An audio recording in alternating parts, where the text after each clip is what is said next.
Hello everyone, we are going to start chapter number 2.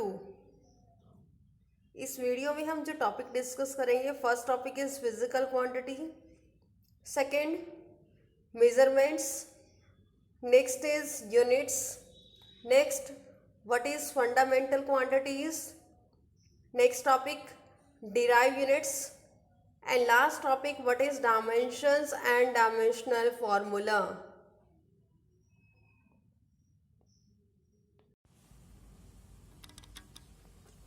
Chapter 2 Units and Measurement.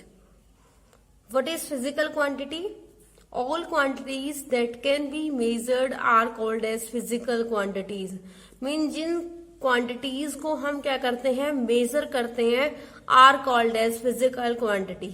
For example जैसे हम time लेते हैं, mass, length, force, work done, etc. मतलब इन quantities को हम क्या करते हैं measure करते हैं, so that's it is called as physical quantities. Next is measurement. Measurement is the comparison of the quantities with a standard of the same physical quantity. Measurement क्या होते हैं, उसका सिंपल मीनिंग हम समझ सकते हैं कि वो क्या है, कंपैरिजन है. अब कंपैरिजन किस किस का है कि जो हमारे पास क्वांटिटी है और सेकंड जो हमारी स्टैंडर्ड क्वांटिटी है उसके साथ उसका कंपैरिजन है. जैसे हम क्या एग्जांपल ले लेते हैं कि हमारे पास ये एक टेबल है, टेबल की हमने जो ये लेंथ है ये मेजर की हुई है और ये क्या है आपके पास, इसकी लेंथ ले सकते हो आप या फिर आप इसका मास ले लेते हो. फॉर एग्जांपल हम इसका मास ले रहे हैं तो हमारे पास एक स्टैंडर्ड है कि हमारे पास ये जो टेबल है इसका मास हमारे पास गिवन है 20 किलोग्राम. बट हमने क्या किया, अब इसकी जो मेजरमेंट है वो की और मेजरमेंट करने के बाद हमारे पास जो उसका मास आया वो आ गया 99.9 kg. तो मतलब क्या है कि जो उसकी स्टैंडर्ड वैल्यू है वो क्या है 20 kg है. जो हमने ऑब्जर्व की उसकी वैल्यू आई है आपके पास 19.9 kg. तो हमने क्या किया, जो उसकी स्टैंडर्ड वैल्यू है उसको हमने जो भी हमारी मेजर्ड वैल्यू है उसके साथ हमने इसको कंपेयर किया और कंपेयर करके हमने इसको डिस्कस कर लिया कि हमारे पास क्या आ रहा है, वहां पर 1 पॉइंट का डिफरेंस आ रहा है. तो इसके अकॉर्डिंग हम क्या कर रहे हैं, मेजरमेंट फाइंड आउट कर रहे हैं. तो मेजरमेंट क्या हुई, comparison of A quantity with a standard of the same physical quantity. तो हमने जो इस कंपैरिजन करना है उसकी जो हम स्टैंडर्ड के साथ कंपेयर कर रहे हैं तो वो भी क्या होना चाहिए, सेम फिजिकल क्वांटिटी का होना चाहिए. जैसे हम यहाँ पर इसको किलोग्राम में मेजर कर रहे हैं तो जब आप इसकी मेजरमेंट करोगे तो आप इसको किलोमीटर में नहीं मेजर कर सकते हो. मीन्स अगर आप इसकी यूनिट किलोग्राम रख रहे हो तो जिसके साथ आप कंपेयर करोगे तो वो भी क्या होनी चाहिए, किलोग्राम में होनी चाहिए. अब इसके लिए हमारे पास एक फॉर्मूला है, मेजर ऑफ फिजिकल क्वांटिटी. अगर आपने फिजिकल क्वांटिटी को मेजर करना है is equal to numerical value of the quantity into size of the unit. Numerical value है आपके पास स्मॉल एन और यूनिट को हम शो करते हैं कैपिटल यू के साथ. फॉर एग्जाम्पल जैसे हमने क्या करना है, हम किसी शॉप पर गए हैं और वहां पर हम जाकर बोल, जैसे हमने शुगर लेनी है, चीनी लेनी है, तो उसके लिए हम क्या बोलेंगे कि हमें 2 kg मतलब शुगर चाहिए, चीनी चाहिए. तो उसके लिए हमारे पास यहाँ पर क्या आएगा, एन क्या होती है, न्यूमेरिकल वैल्यू होती है. न्यूमेरिकल वैल्यू क्या है, मीन्स जितनी भी आपकी फिजिकल क्वांटिटी है वो होगी. और यूनिट्स क्या होती हैं, आप उसको किस में मेजर करते हो, 2 किलोग्राम. ठीक है, तो मीन्स अगर हमने कोई भी क्वांटिटी मेजर करनी है तो उसके लिए हमें फॉर्मूला क्या यूज करना है, एन एंड यू. एन क्या होती है, न्यूमेरिकल वैल्यू होती है जितनी उसकी क्वांटिटी होती है, और यूनिट क्या होती है जिसमें आप उसको मेजर कर रहे हो. तो मीन्स 2 kg. ऐसे हम क्या करते हैं, फिजिकल क्वांटिटीज को मेजर करते हैं. Next is units. What is units? All physical quantities are measured with respect to standard magnitude of the same physical quantity and these standards are called as units. Means जो भी आप physical quantities है जिनको आप major कर रहे हो, major आप कैसे कर रहे हो, उनकी जो स्टैंडर्ड वैल्यू है उसकी हेल्प से आप उसको मेजर करोगे और जो स्टैंडर्ड्स है उसको आप क्या बोलोगे, यूनिट्स। जैसे हमने यहाँ एग्जांपल लिया था कि आप जो शुगर ले रहे हो तो उसको आप किस में मेजर करते हो, किलोग्राम में करते हो।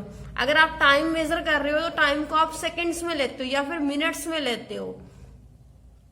तो यहाँ पर जो सेकेंड्स और मिनट्स है वो क्या है, स्टैंडर्ड यूनिट है, जिसका आप उसको मतलब जो उसकी यूनिट्स हो गई वो यूनिट्स क्या है, मतलब जो भी उनके स्टैंडर्ड वैल्यू है। जैसे यहाँ पर अगर आप मास मेजर करते हो तो उसके लिए क्या है, किलोग्राम है। टाइम के लिए आपका क्या है, सेकेंड्स यूज हो रहा है। नेक्स्ट आपका जो मीटर है, सेंटीमीटर है, तो वो सब कुछ क्या हो गई, यूनिट्स हो गई है। For example second, metre and kilogram, ये क्या होती है, यूनिट्स होती है। Next is properties of units. First is they must be well defined. जो यूनिट्स होंगी वो क्या होनी चाहिए, वेल डिफाइंड होनी चाहिए। They should be easily available. जो भी आप यूनिट्स यूज कर रहे हो वो इजिली अवेलेबल होनी चाहिए। They should be accepted to all. आप जो भी यूनिट्स आप मतलब फाइंड आउट करते हो तो वो क्या होनी चाहिए, सबके लिए सेम होनी चाहिए। अब ये तो है नहीं कि अगर आप फर्स्ट शॉपकीपर के पास जा रहे हो तो आप उसको तो बोलोगे 2 किलोग्राम शुगर चाहिए। नेक्स्ट अगर नेक्स्ट कोई शॉपकीपर है तो उसको आप ये तो नहीं बोल सकते हो जाकर कि हमें 2 मीटर शुगर चाहिए। तो मतलब जो भी हम यूनिट्स यूज कर रहे हैं वो सबके लिए क्या होनी चाहिए, सेम होनी चाहिए। It should not be change with time. Way units क्या होती हैं, टाइम के रिस्पेक्ट मतलब टाइम के साथ साथ चेंज नहीं होती है। ये नहीं है कि आज तो हम वहां जाकर ये बोलेंगे कि 2 किलोग्राम है और नेक्स्ट डे जब वहां पर जाकर बोले हम 2 सेकेंड, तो मीन्स ऐसा नहीं होता है। ठीक है, तो ये क्या होना चाहिए, टाइम के रिस्पेक्ट मतलब उसके चेंज नहीं होगी। Next is set of fundamental quantities. मतलब फंडामेंटल क्वांटिटीज क्या होती हैं, a set of physical quantities which are completely independent of each other and all other physical quantities can be expressed in terms of these physical quantity is called set of fundamental quantities। हमारे पास जो भी fundamental quantities होती है वो क्या होती है, other quantities के ऊपर क्या होती है, इंडिपेंडेंट होती है। मीन्स ये उसके अकॉर्डिंग चेंज नहीं होती है। जो चीज फिक्स है तो वो फिक्स की हुई है, मतलब वो क्या है, इंडिपेंडेंट है। तो उनकी हेल्प से हम क्या करते हैं, जो फिजिकल क्वांटिटीज हैं उनको हम एक्सप्रेस कर सकते हैं। तो मतलब क्या है, जो फंडामेंटल क्वांटिटीज है वो क्या है, अदर फिजिकल क्वांटिटीज के ऊपर इंडिपेंडेंट है, मतलब वो क्या है, फिक्स वैल्यू है उनकी। जैसे हमारे पास फिजिकल क्वांटिटीज है, यूनिट्स है। यूनिट्स में आपके 2 टाइप्स होते हैं, SI और CGS, और उसके लिए सिंबल हम यहाँ पर डिनोट करते हैं। फॉर एग्जाम्पल मास है तो मास के लिए हम यूनिट क्या यूज करेंगे, किलोग्राम, और ये किसमें आपके SI यूनिट में है। CGS में क्या होगी, ये ग्राम होगी और उसके लिए सिंबल हम यूज करते हैं M। नेक्स्ट है आपके पास फिजिकल क्वांटिटी लेंथ, उसके लिए जो SI यूनिट है वो मीटर है, CGS सेंटीमीटर, और उसके लिए सिंबल हम यूज करेंगे capital L। Time seconds S और capital T। Next is temperature. Temperature के लिए जो SI यूनिट होती है वो केल्विन होती है, और ये सेल्सियस की फॉर्म में इसकी जो CGS यूनिट हो जाएगी, और थीटा की फॉर्म में इसका सिंबल यूज करते हैं। Next is current. करंट के लिए SI यूनिट होती है एम्पियर, इसको जो इसकी CGS होगी वो A हो जाएगी, और इसके लिए सिंबल हम I और A यूज करते हैं। Next quantity is luminous intensity. इसके लिए SI यूनिट होती है कैंडला, CGS में कोई यूनिट नहीं होती है, और इसके लिए सिंबल होता है CD। Amount of substance, mole, CGS में कोई यूनिट नहीं होगी, और मोल। अब यहाँ पर हमारे पास क्या होते हैं, 2 सप्लीमेंट्री यूनिट। अब ये जो हमारी अपर में थी सारी फंडामेंटल क्वांटिटीज थी। नेक्स्ट हमारे पास 2 सप्लीमेंट्री यूनिट्स भी होती हैं। First is plane angle and second is solid angle. Plane angle को हम रेडियन में मेजर करते हैं, रेडियन में, और इसके लिए फॉर्मूला होता है angle is equal to arc upon radius. जैसे हमारे पास यहाँ कोई ऑब्जेक्ट है, उसकी जो यहाँ से रेडियस है वो क्या हो जाएगी, R हो जाएगी, और यहाँ से जो उसकी लेंथ है वो L हो जाएगी, और यहाँ पर जो लेंथ है ये इस पॉइंट के साथ एंगल बनाती है थीटा। तो means angle is equal to arc upon radius. So angle को हम थीटा से डिनोट करते हैं, आर्क आपके पास L से डिनोट की हुई है, और रेडियस स्मॉल r से डिनोट की। So theta is equal to L upon R, और इसके लिए जो यूनिट होती है वो क्या होती है, रेडियन होती है। नेक्स्ट हमारे पास सॉलिड एंगल होती है, और सॉलिड एंगल के लिए जो SI यूनिट होती है वो क्या होती है, स्टेडियन होती है। Next is derive physical quantities. अभी आपने फंडामेंटल यूनिट्स रीड की हैं, वो क्या होती हैं, इंडिपेंडेंट होती हैं। Next is derived physical quantities are those quantities express in terms of physical fundamental physical quantities are called derived physical quantity. अब जो हमारे पास ये डिराइव्ड फिजिकल क्वांटिटीज हैं, उनको हम क्या करते हैं, फंडामेंटल फिजिकल क्वांटिटीज की हेल्प से हम उनको एक्सप्रेस करते हैं। एक्सप्रेस कैसे करेंगे, अभी हमने रीड किया कि हमारे पास जो फंडामेंटल क्वांटिटीज हैं वो आपके पास मास, लेंथ और टाइम है। तो हमने क्या करना है, जो भी हमारे पास डिराइव यूनिट है उसको हमने फिजिकल फंडामेंटल क्वांटिटीज की हेल्प से उनको एक्सप्रेस करना है। फॉर एग्जाम्पल हम स्पीड लेते हैं। अब स्पीड क्या है, हमारे पास डिराइव यूनिट है। अब इसको हम क्या करेंगे, फंडामेंटल यूनिट्स में डिफाइन करेंगे। अब हमें पता है स्पीड क्या होती है, डिस्टेंस अपॉन टाइम होती है। अब डिस्टेंस किस में काउंट होगी, आपकी लेंथ में काउंट होगी, और टाइम किस में काउंट होगा, सेकंड में काउंट होगा। तो मीन्स देखिए, अब ये जो लेंथ और सेकंड है इसको हम क्या बोलते हैं, फंडामेंटल यूनिट। तो मीन्स फंडामेंटल यूनिट्स की हेल्प से हम डिराइव यूनिट को एक्सप्लेन या एक्सप्रेस कर सकते हैं। तो यहां पर जो स्पीड है वो क्या हो जाएगी, डिराइव यूनिट हो जाएगी। एल और एस मीन्स लेंथ और टाइम, ये हमारे पास क्या हो जाएंगे, फंडामेंटल यूनिट्स। मीन्स अब हमने जब डिराइव यूनिट को एक्सप्रेस करना है तो उसके लिए हमने फंडामेंटल क्वांटिटीज की नीड होती है। मीन्स फंडामेंटल क्वांटिटीज की हेल्प से हम डिराइव यूनिट को एक्सप्रेस कर सकते हैं। Next is dimensions and dimensional formula. What is dimension? The power that is exponent of base quantity that enter into the expression of a physical quantity is called the dimension in quantity of that. Means क्या है कि जो हमारे पास ये base quantity है, base quantity हमारी मास, length, time हो सकती है, तो उनकी जो पावर आएगी हमारे पास, तो जो पावर है उसको हम बोलेंगे डायमेंशन। मीन्स जो हमारे पास बेस क्वांटिटी है, जब वो हमारे पास एक्सप्रेशन में एंटर कर रही है, एक्सप्रेशन का मीन्स क्या है कि जब वो एक एक्सप्रेशन फॉर्म में आएगी तो उसकी जो पावर हम लेंगे तो उस पावर को हम बोलेंगे उसकी dimensions. For example, to make it is clear that consider the physical quantity force. जैसे हम यहाँ पर फोर्स ले लेते हैं। अब फोर्स के लिए हमें फॉर्मूला पता है, मास इंटू एक्सेलरेशन होती है, और मास को तो आप ऐसे मास ही राइट करोगे। अब एक्सेलरेशन के लिए हमने फॉर्मूला रीड किया हुआ है, क्या होता है, वेलोसिटी अपॉन टाइम। अब वेलोसिटी के लिए भी हमारे पास फॉर्मूला होता है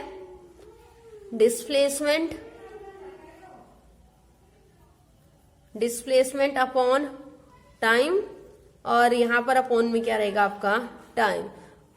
हमारे पास एक्सेलरेशन था, एक्सेलरेशन के लिए फॉर्मूला होता है वेलोसिटी अपॉन टाइम। अब वेलोसिटी के लिए भी हमारे पास फॉर्मूला होता है डिस्प्लेसमेंट अपॉन टाइम, और ये टाइम मैं यहां पर कॉपी करूंगी। तो यहां से देखिए, जो डिस्प्लेसमेंट है उसके लिए तो हम लेंथ राइट कर लेंगे, क्योंकि हम इसको लेंथ के अकॉर्डिंग ही मेजर करते हैं। अब टाइम में देखिए, आपका ये टाइम भी क्या है, डाउन में है, तो हम यहाँ पर राइट कर सकते हैं टाइम स्क्वायर। अब इस टाइम को आप अपर में ले जाइए, mass into length into time raise to power क्या आ जाएगा, -2। अब यहाँ पर हम चेक कर सकते हैं कि हमारे पास जो फोर्स है उसकी डायमेंशन क्या होंगी। देखिए, जब हम इसमें मास को काउंट कर रहे हैं तो मास में देखिए यहाँ पर इसकी पावर क्या है, 1 है, मतलब जो उसकी एक्सपोनेंट है वो क्या है, 1 है। नेक्स्ट, लेंथ के लिए क्या हो जाएगी, 1 हो जाएगी, बिकॉज यहाँ पर भी क्या है, 1 है। और टाइम के लिए देखिए यहाँ पर क्या है, -2 है, तो यहाँ पर क्या आ गया, -2। तो डायमेंशंस क्या हो गए, जो भी आपकी फिजिकल क्वांटिटीज है जिनको आप मेजर कर रहे हो, उनकी जो पावर है, this is called as dimension. तो हम इसको राइट कर सकते हैं, force is equal to ml। m का मीन्स क्या है, मास है, l का मीन्स क्या है, लेंथ है, और t मीन्स टाइम, और रेज़ टू पावर क्या आ जाएगी, -2। नेक्स्ट एक और एग्जाम्पल लेते हैं। फॉर एग्जाम्पल एनर्जी है, तो एनर्जी का हमने डायरेक्ट यहाँ पर राइट किया हुआ है। अब एनर्जी किसके इक्वल होती है, वर्क डन के इक्वल होती है, वर्क डन। अब हमारे पास जो वर्क डन है, वर्क डन के लिए हमारा फॉर्मूला होता है force into displacement, force into displacement. अभी आपने फोर्स के लिए हमारे पास जो फॉर्मूला आया था वो क्या था, अभी हमने लास्ट एक्सप्रेशन सोल्व की है mLT⁻²। अब डिस्प्लेसमेंट है, डिस्प्लेसमेंट को हम लेंथ में ही मेजर करेंगे तो इनटू क्या हो जाएगा L। अब यहाँ पर देखिए बेस सेम है तो पावर क्या हो जाती है ऐड, तो इसके अकॉर्डिंग m L⁻1 है और L⁻1 है, 1 + 1 = 2 and T⁻²। तो ये क्या हो जाएगा हमारे पास एनर्जी के लिए डायमेंशंस फाइंड आउट हो जाएंगे। तो मीन्स m के लिए यहाँ डायमेंशंस क्या है 1 है, for L dimension is 2 and 40 dimension is -2। तो मीन्स क्या है such an expression of a physical quantity in terms of base quantities is called a dimension formula. जो भी हम फिजिकल क्वांटिटीज एक्सप्रेशन की फॉर्म में हम उसको राइट कर रहे हैं, this is called a dimensional formula. जैसे हमने एनर्जी है, एनर्जी के लिए ये तो क्या है इसके डायमेंशंस है, जब हम इसको एक एक्सप्रेशन की फॉर्म में राइट करेंगे तो वो क्या होंगे डायमेंशनल फॉर्मूला। मीन्स यहाँ पर क्वेश्चनिंग आ जाती है कि what is the dimension formula for energy, तो हम वहां पर राइट करेंगे mL⁻² T⁻²। और जो हमारा डायमेंशनल फॉर्मूला होता है वो हमने ऑलवेज क्या करना है ब्रैकेट में क्लोज करना है। जैसे हम यहाँ पर राइट करते हैं mL⁻²- T⁻², तो इसको हमने क्या करना है ब्रैकेट में क्लोज करना है। Next is dimensional equation. Whenever the dimension of a physical quantity is equated with its dimensional formula, we get a dimensional equation। जब हम क्या करते हैं, जो हमारी फिजिकल क्वांटिटी के जो डायमेंशंस हैं उसको हम डायमेंशनल फॉर्मूला के इक्वल पुट करते हैं तो क्या होती है डायमेंशनल इक्वेशन। जैसे हम यहाँ पर फोर्स राइट करते हैं तो force is equal to mLT⁻²। तो ये कंप्लीट क्या बन गई है, एक एक्सप्रेशन बन गई है, एक्सप्रेशंस बन गई है। तो मीन्स इसको हम क्या बोलेंगे डायमेंशनल इक्वेशन। देखिए यहाँ पर जो भी हम इसकी पावर लेकर चल रहे हैं वो क्या होती है डायमेंशन होती है। अब जब इसको हम क्या करेंगे एक प्रॉपर वे में, मीन्स एक एक्सप्रेशन फॉर्म में हम राइट करेंगे कि जैसे ये पोर्शन है इसको हम बोलेंगे डायमेंशनल फॉर्मूला। और जब इसकी एक पूरी एक्सप्रेशन हम राइट करेंगे force is equal to this formula, force is equal to dimensional formula, तो इसको हम बोलते हैं डायमेंशनल इक्वेशन।